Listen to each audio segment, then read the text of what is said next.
Hi everyone, I'm Joe. Today it's time for me to do a book review of The Housekeeper and the Professor, written by Yōko Ogawa. This is a fiction novel, first published in 2003, and this was translated from the Japanese into English by Stephen Snyder, of which I'm very grateful because obviously I only know one language, which happens to be English. So, first of all, I will give a synopsis of the book, which should be relatively simple because in theory it's a simple concept, and that is that there is a late middle-aged / sort of elderly mathematics professor. He's considered a true genius within mathematics. He's got a remarkable mind, and he has done all sorts of phenomenal work within the field of mathematics. With looking at proofs and coming up with all sorts of new ideas and concepts. However, a number of years ago, prior to the book starting, he had a car accident which rendered his memory damaged, frankly. He cannot remember anything short term more than 80 minutes ago, so an hour and 20 minutes. He can remember the very long past bits of it in like little snippets here or there, but mostly not really. So he's got a very curious way of living. He has to do essentially the equivalent of little post-it notes onto everything in his house to remind him of what he was thinking of at that exact moment, to try to get him to get the momentum up and actually so he can live a relatively normal life. At the start of the book, he gets assigned from an agency a new housekeeper, hence the name of the book.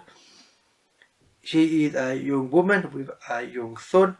She obviously starts cooking and cleaning and generally maintaining his house for him as a good housekeeper at this time in Japan would be expected to do. She gets on with the professor rather well, more than she expected in fact, and he starts setting her a few little challenges, mathematical ones, on puzzles and things to think about, because that's how his mind works. And she doesn't mind this because she hasn't really felt as if she's been challenged in a while. And after a while, of course, her son ends up coming to the professor's house because when she picks him up from school, he has to come with her. And her son actually gets on with the professor as well. And basically the book is this interesting dynamic and discovery of this aging professor who obviously has a problem with his memory, so he can only remember things very briefly, and he's very focused on mathematics because mathematics is in the very core of him. He can't think outside of mathematics in a sense, especially since the injury and the accident. So everything he does is focused around mathematics, and this leads to the housekeeper and her son also being rather mathematically minded when they are around him, and it leads to a interesting relationship. And I don't want to say too much more about the plot because frankly, there's more to it than that, but I think it's best if, I didn't know much more than that myself, so I think it's best to go in relatively unknown, and discover for yourself. I think it's really worth it.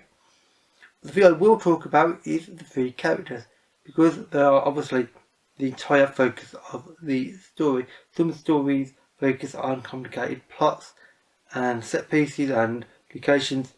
This is focused on characters, specifically three of them, of course. You've got the professor. He is late middle age, aging, verging on elderly, as I've said.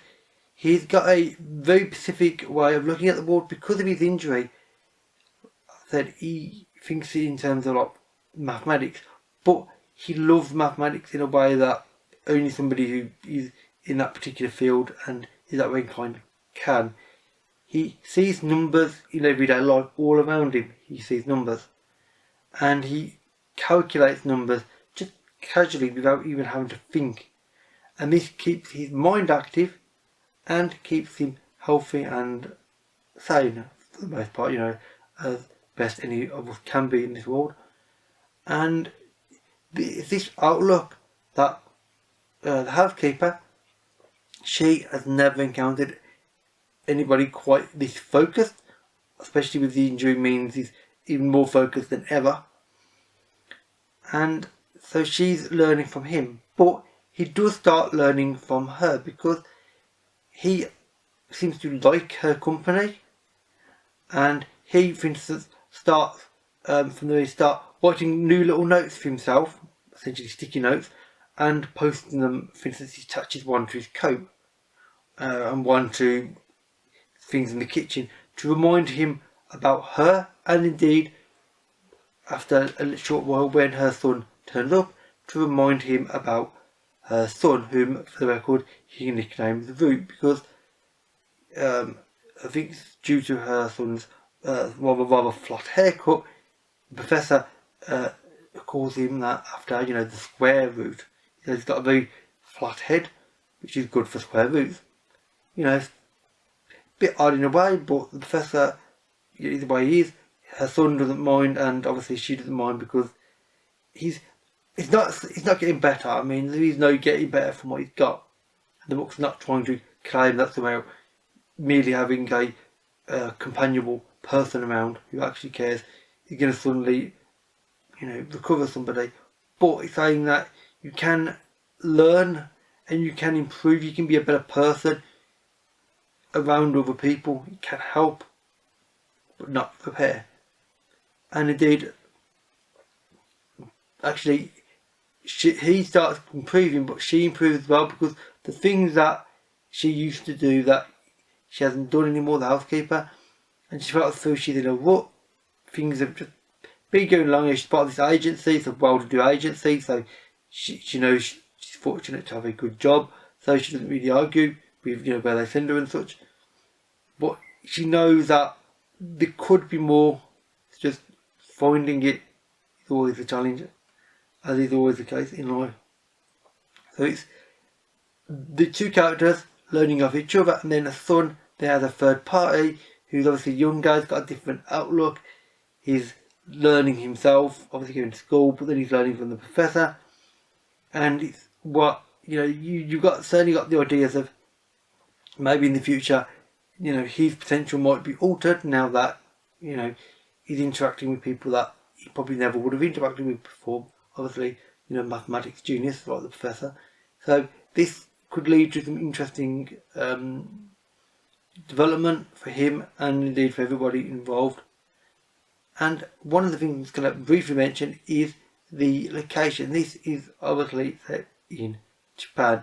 Now, you're never told exactly whether this is a small town or a small city. It's that kind of environment. However, it's not a very big city, but it's certainly not a tiny village with just a few people, because there are people around, there's a lot of shops.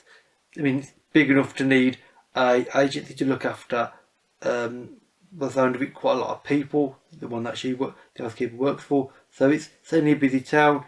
You get to see a little bit of it. For instance, they go on a walk to the park together, which is quite something, because the professor hasn't actually gone out of the house in a number of years, because frankly other housekeepers haven't attempted to help him that way. She's actually trying to get him out of himself. So you get to see a little bit of the environment and how they, the three characters, interact with the environment, because it's an interesting environment, a simple one but interesting one, and it just works really well with the overall book. That it's this nice environment. You get to feel it's like a nice place to live, that sort of thing. I mean, yes, obviously there's definitely a lot of crime and that sort of thing, but overall it's a pretty nice town, or maybe small city, and it's a nice environment to live in. And one of the things that this ends up leading to is, of course, what they always talk about in reviews, the ideas and themes. Now, one of them is quite simply, as you would expect, considering it is about relationships, specifically relationships between younger people and your elders. Treating people regardless of their age or indeed gender, because obviously the housekeeper is a woman, he's an elderly male professor. Just treating people the way you think they should be treated, and the way you would want to be treated. Don't think, oh yes, they're elderly, so you can just sort of discount them. They're already set in a way that they're too fixed and rigid. Actually, it's not the case. I mean, as is often the case, actually, a lot of more older individuals can actually be more flexible-minded than younger people. In fact, it's quite the opposite, quite frequently, because older people know they need to adapt. I mean, I'm thinking of several people I know in my life, and they are indeed adaptable. Young people tend to think, well, I'm this way at the moment. Oh, I've got lots of time, so they tend to be more rigid and more inflexible. So it's talking about that as well, which is an interesting concept.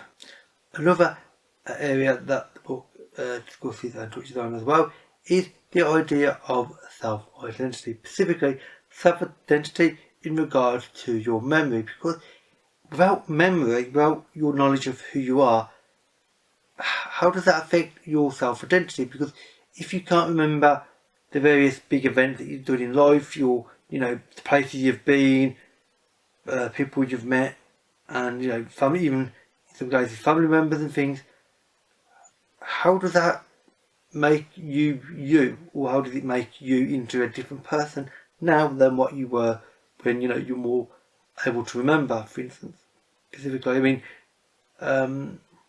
obviously this deals with aging. I mean, this is an accident that the professor has undergone, but you could very well just use it as an analogy for somebody growing older, and indeed memory problems and illnesses like Alzheimer's, which is one that obviously affects sadly rather too many people, frankly, in our modern age, and hopefully there is a solution to that in time.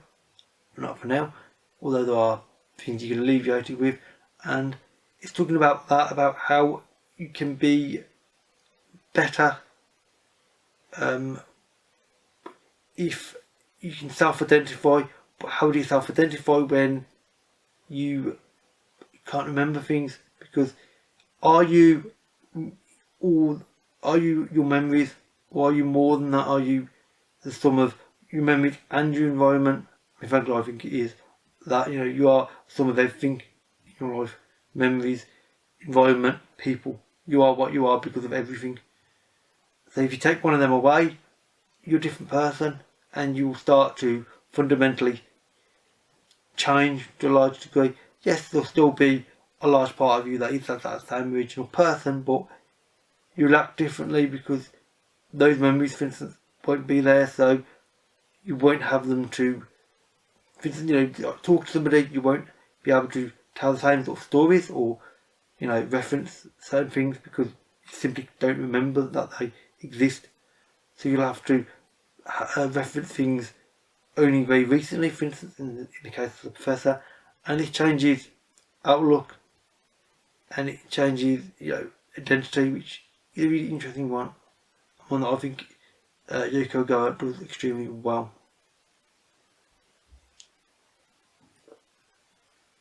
And the last point I want to bring up is that relationships in this, as Yōko Ogawa was obviously discussing, are more than just physical relationships. They're more than just two people talking in person and getting on. There is more to relationships. There's an understanding beyond merely the physical or beyond the spoken or being physically in somebody's presence. There is a connection, a physical presence connection that people have, that people need, and often does work out differently when, obviously, in this case, one of the characters has not got a good memory. This creates interesting dynamic, and overall, I would highly recommend this novel. It's a bit of an unusual one for me personally to read because I'm heavily science fiction. I found this remarkably well written, thoughtful, evocative, beautifully written, and whilst it may not be the most action-packed book ever, certainly not, it's quite gentle and thoughtful. It really does do something quite remarkable. It really makes you think about the world that we live in and about the people around us. And I think that's something that not all that many books can make you do as well as this one. So I would recommend this because, you know, great plot, great characters, and remarkable writing with some very interesting ideas that truly make you think. I mean, frankly, to me that's a pretty much sign that a book is extremely good when it makes you think this much. Anyway, with that said, that is actually it for this review. So if you have read this or you would like to, then please leave a comment and we can talk about it.